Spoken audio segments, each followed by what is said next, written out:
కృష్ణా జిల్లా మైలవరంలో పేదల కోసం తీసుకున్న ఇళ్ల స్థలాల్లో ఇబ్బందులు ఉన్నాయన్నారు మంత్రి పార్థసారథి. ఆ స్థలాలు నివాసయోగ్యంగా లేవన్నారు.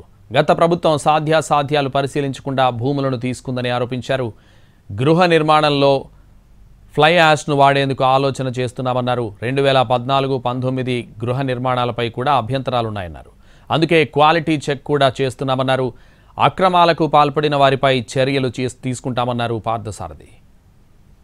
కొంత రాజకీయ కక్షపూరితమైన ఆలోచనతో కానివ్వండి, లేదు గత ప్రభుత్వం చేసి మేమెందుకు చేయాలి అనే ఒక అప్రజాస్వామిక ఆలోచన మూలంగా కానివ్వండి, 2016-2019 మధ్యలో ఎక్కువగా నిర్మాణం చేసిన ఇళ్లకి ప్రభుత్వం శాంక్షన్ చేసిన వాళ్ళకి టోకెన్ ఆఫ్ యాక్సెప్టెన్స్ కింద రూపాయి అకౌంట్లో ట్రాన్స్ఫర్ చేసినా, లేదు కొంత పేమెంట్ ఇచ్చినా కూడా వాటికి పేమెంట్ లేకపోకుండా ఈ లబ్ధిదారులందరూ కూడా ఇబ్బంది పెట్టిన పరిస్థితి నేను మీ దృష్టికి తీసుకొస్తా ఉన్నాను.